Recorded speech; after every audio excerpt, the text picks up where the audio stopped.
Hey, what's going on everybody? Commander Crane here, and we are back with another Pioneer deck tech, and today we're going to be talking about Selesnya Power. I'm very excited to share this list with you. As always, at the end of the video, let me know in the comment section below, is there a card that I definitely should have included in this very spicy Selesnya deck, or do you have suggestions for upcoming videos? Just let me know in the comment section. So, alright, Selesnya Power really doesn't give away what this deck is trying to do, and I'll be honest with you, I really struggled trying to find like a cool name for this deck, and that's because we're playing pretty much all creatures that have to do with its power and toughness, or power in some cases, where its power and toughness is based on the number of creatures you have in play. That's pretty much the entire deck. It's just a whole bunch of creatures that get bigger as the game goes on and we play more creatures. So let's go and take a look at some of those creatures here. So the main inspiration from the deck was Burrowguard Mentor, a new card from Bloomburrow, because obviously power and toughness is equal to the number of creatures you control. I really do like Burrowguard Mentor from Bloomburrow, especially as an uncommon,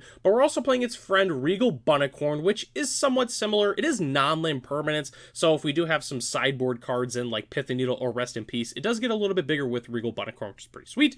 But we're also playing Voice of Resurgence. Although itself, it does not, scale. The tokens it makes do scale. It's essentially a Burrowguard Mentor, except without Trample. So these are kind of the main two drops we're playing that do that. We're also playing 4 Ironroot Warlord, 2, sorry if I butcher this, Queen All-in-All of Ruidoc, and 4 Adeline Resplendent Cathar. So Ironroot Warlord, I don't know what it is, I just have a big soft spot for this card. It was just insanely good and limited in this set, and I've always wanted to play it, and I played it in a bunch of my budget decks just because it's just cool. I don't know, it's just a pretty good card.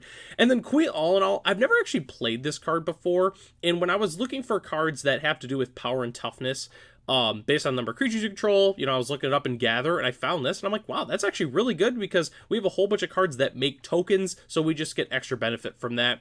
And then obviously Adeline is Adeline. The card is absolutely incredible. It's probably the best card in the Humans Pioneer deck. It's really, really good. And then when it attacks, we get more humans that grow all of our other creatures. So Adeline is, I'd say, probably the best card in this deck as well. So those are all the different creatures that we're playing that have to do with changing its power. The rest of the cards in the deck are pretty, they're pretty self-explanatory. Llanowar and Elvish Mystic, they help us play some of those creatures a little bit quicker, and then Skyclave Apparition is also just a really good removal spell. And the reason we're playing all this, which obviously is not surprising if you've been following the converted mana cost of all the cards in this deck, we're also a Collected Company deck, which is kind of insane if you think about it. Like, let's say we go Elf on 1, and then turn 2 we play like a Burrowguard Mentor or an Adeline or some good 3-drop.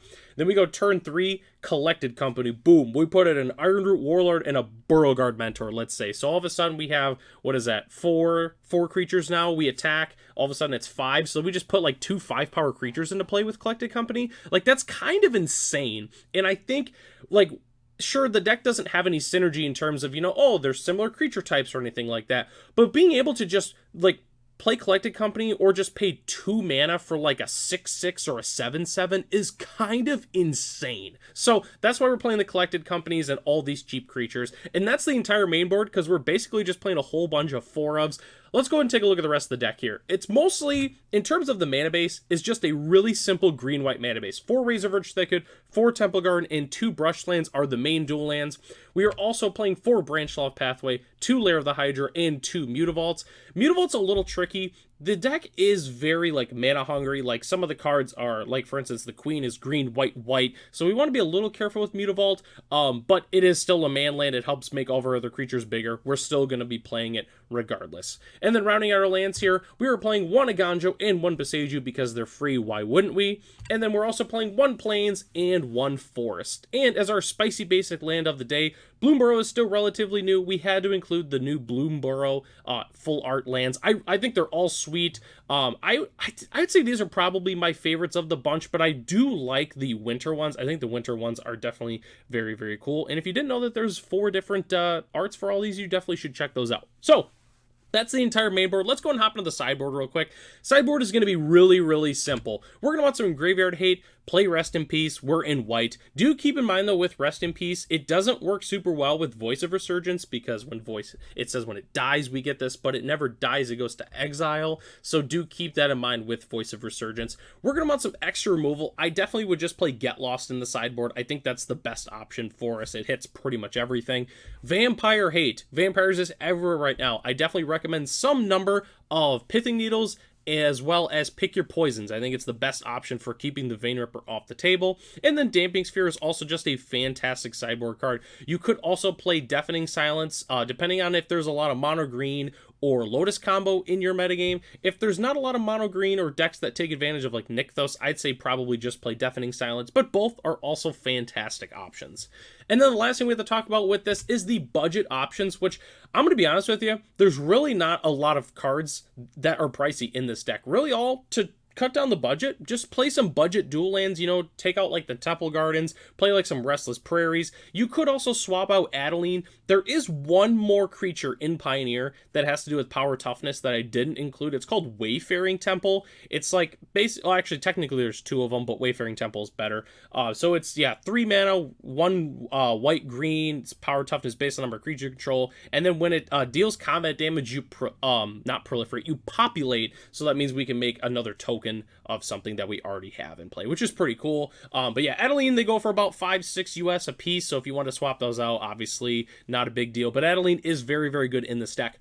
Last thing we got to mention, the current list is only $222 US, which is pretty darn cheap for a Pioneer deck, but just playing the budget dual lands and swapping the Adelines, we're able to get it down to $81, which is incredibly cheap. We still kept the Rest in Peace, we kept the Pick Your Poisons, we kept the Collected Companies as well, which is, I mean, a Collected Company deck for $81, sign me up. This deck is really, really cool. In terms of like the whole power toughness creatures, I know I've been playing a lot of them over the years. I know like I played Scion of the Wild, for instance, and Pauper for a long time. I've always liked these cards, and with Burrowguard Mentor in other recent editions like Adeline and Regal Bunnicorn, we're starting to get a ton of creatures that have to do with, you know, the number of other creatures in play. And assuming things keep going how they're going, this deck's going to get even stronger as time goes on, because all of them are just going to get even better. So that takes us to the end of the video here. Thanks so much for watching. Let me know in the comment section below, what do you think about the deck? Is there something I forgot to include? The deck lists are in the description below if you'd like to check them out for yourself as well.